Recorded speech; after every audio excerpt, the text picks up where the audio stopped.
जय हिंद दोस्तों, मैं निरुद्ध सेन। आज हम चर्चा करेंगे मोदी जी द्वारा लिए गए अचानक से जातिगत जनगणना के फैसले पर। क्या यह जातिगत जनगणना कराना मोदी सरकार की मजबूरी बन गई है या फिर यह फिर से एक जुमला है, जैसे कि 15 लाख रुपए देने वाला एक जुमला था। आपसे निवेदन है कि वीडियो पूरी देखें और फिर कमेंट करें और बताएं कि कहां तक हम सही हैं और कहां तक गलत। दोस्तों, मोदी सरकार का जातिगत जनगणना कराने का इतना बड़ा फैसला तब आता है जब पूरे देश की गोदी मीडिया पाकिस्तान और हिंदुस्तान के बीच में बड़े तनाव, और वो तनाव कैसे? पहलगाम में आतंकी हमला होने की वजह से गोदी मीडिया रोज चिल्ला चिल्ला कर बोलती है कि मोदी जी अब ये करने वाले हैं, मोदी जी अब वो करने वाले हैं। और इस मीडिया के साथ देश की पूरी 140-50 करोड़, लगभग 150 करोड़ आबादी को इंतजार रहता है कि अब मोदी जी कोई कड़ा एक्शन लेने वाले हैं, अब कुछ ये होने वाला है। लेकिन वहां पे हुआ क्या?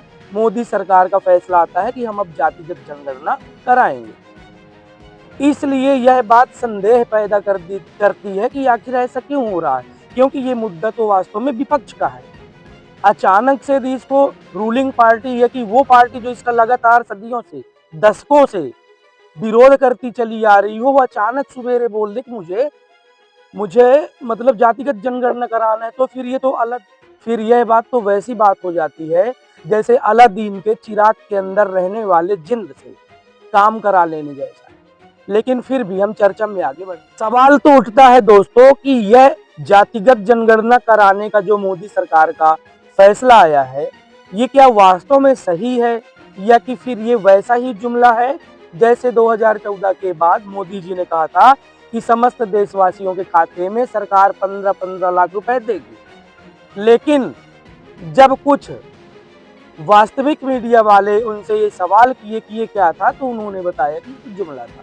सोसाइटी बना दी थी, हम एक्शन ले रहे हैं और पूरी कार्रवाई हो रही है और काला धन आएगा। लेकिन जो चुनावी भाषण में प्रधानमंत्री ने बात कही, उसको वो बार बार दोहरा रहे हैं कि 15 लाख रुपए अकाउंट में क्यों नहीं आ रहे। देखिए, ये जुमला है।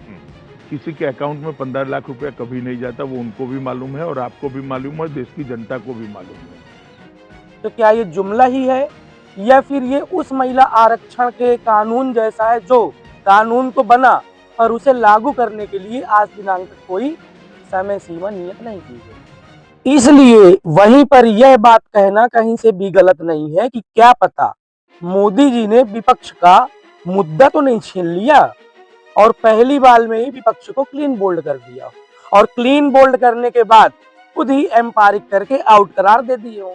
लेकिन देखिए, मास्टर स्ट्रोक खेले, पहली बार में ही क्लीन बोल्ड कर भी दिए और विपक्ष भी ताली बजा रहा है। विपक्ष भी बोल रहा है कि हमारी जीत हो गई, लेकिन इसको लागू करने का पूरा पावर सरकार के पास ही है, इसे करा देने का पूरा पावर सरकार के पास ही है। फालतू अभी ताली बजाने की किसी को ज्यादा जरूरत नहीं है। जातिगत जनगणना कराने के लिए भी बोला गया है, अभी किया नहीं गया, अभी कहा पता कितने साल लगते हैं। दोस्तों, मोदी सरकार द्वारा पहलगाम आतंकी हमले के बीच में अचानक से ये जो फैसला लिया जाता है कि अब देश में जातिगत जनगणना कराई जाएगी, इससे कई सवाल तो खड़े होते हैं और संदेह भी खड़ा होता है, क्योंकि यह फैसला तब लिया जाता है जब देश की 140 करोड़ जनता पाकिस्तान और हिंदुस्तान के बीच में बढ़ गए तनाव में आने वाले किसी बड़े फैसले का, किसी होने वाले बड़े एक्शन का इंतजार कर रही होती है। पूरे देश भर की मीडिया उसी पे पूरा दिन पूरी रात डिबेट करने में लगे हैं। लेकिन अचानक से जो मोदी जी का फैसला आया है वो संदेह खड़ा करता है। हिंदू बिजनेस बिल जो बजट की रिपोर्ट है उसके मुताबिक ये तो जनगणना हो ही नहीं पाएगी, क्योंकि जो बजट था, हिंदू बिजनेस बजट था जो, वो था 1500 करोड़ और उसे घटाकर सरकार कर दी है 570 करोड़। तो किन खर्चों से जातिगत जनगणना कराई जाएगी? संभव ही नहीं है। यदि आपको जातिगत जनगणना कराना था तो बजट निर्धारित होने के पहले आप इसकी घोषणा करते ताकि इसका बजट उसमें शामिल किया जाता। लेकिन उधर बजट ही नहीं है। 1500 करोड़ जो पहले से चला आ रहा है उसको घटाकर 570 करोड़ कर दिया गया, और 150 करोड़ आबादी वाले देश की जातिगत जनगणना कराना है तो कैसे संभव? इसलिए संदेह तो खड़ा होता है। साथियों, आप भी तर्क करें, आप भी सोचें, लेकिन हमको तो स्पष्ट तौर से यकीन है और पूरा संदेह है 80% कि यह सिर्फ जुमला है, जातिगत जनगणना भी होने वाली नहीं है। हो सकता है सरकार द्वारा फिर से मास्टर स्ट्रोक खेला गया हो, क्योंकि बिहार के साथ कुछ राज्यों में आगामी विधानसभा के चुनाव हैं। तो जातिगत जनगणना जो विपक्ष का एक बहुत बड़ा मुद्दा था, राहुल गांधी ने उस मुद्दे को राष्ट्रीय मुद्दा बनाया और देश की 150 करोड़ जनता का 90% भाग इसके समर्थन में था, लेकिन उसको अचानक से मोदी सरकार ने छीन लिया। हो सकता है कि प्रदेशों में होने वाले चुनाव में इस मास्टर स्ट्रोक से वोट समेटने में आसानी हो, क्योंकि महाराष्ट्र के चुनाव में मोदी सरकार ने इस जातिगत जनगणना के खिलाफ एक तो मास्टर स्ट्रोक खेला था और वो सक्सेस भी हो गए थे। आपको कांग्रेस की इस खतरनाक साजिश से सावधान रहना है। आपको याद रखना है, एक है तो सेफ है, एक है तो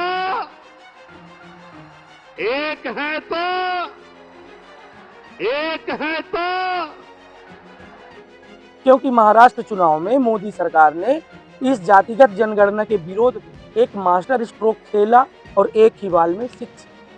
उन्होंने कहा था बटेंगे तो कटेंगे, बटेंगे तो कटेंगे, और यह एक काट मिल गई। जातिगत जनगणना का एक बढ़िया मुद्दा काटने का एक अस्त्र मिल गया और फिर उन्होंने सरकार दी।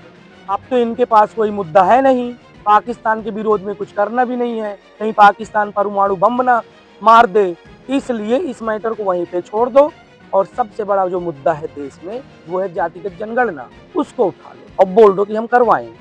ऐसा ही जुमला एक हो सकता है। Political equality will be destroyed. ये अंबेडकर जी के शब्द हैं और आज ये बात सबके सामने है। पॉलिटिकल इक्वालिटी जो थी वो खत्म हो गई है। हिंदुस्तान के सारे इंस्टीट्यूशंस कैप्चर कर लिए गए हैं। सोशल इक्वालिटी नहीं रही, फाइनेंशियल इकोनॉमिक इक्वालिटी नहीं रही। इसीलिए हमारा अगला कदम जाति जनगणना होगा। हम देश को दिखाना चाहते हैं कि आपने किन लोगों का और कहां-कहां अंगूठा काटा है।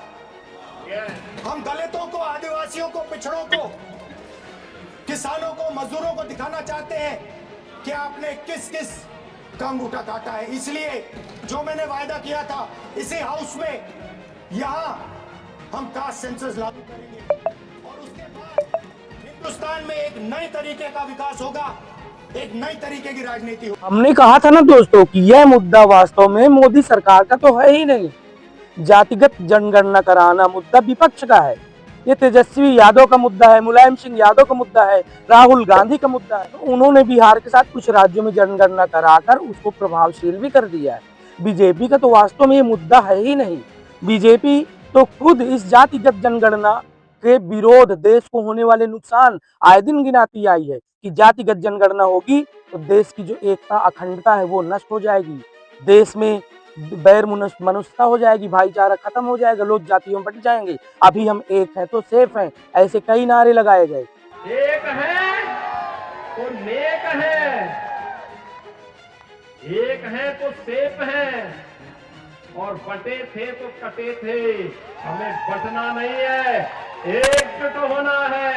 बार बार संदेह पैदा होता है, बार बार संदेह पैदा हो जाता है कि इतने बड़े विपक्ष इंडिया गठबंधन एक साथ जातिगत जनगणना कराता है और एनडीए गठबंधन इसके विरोध के कई कारण जनता को गिनवाता है।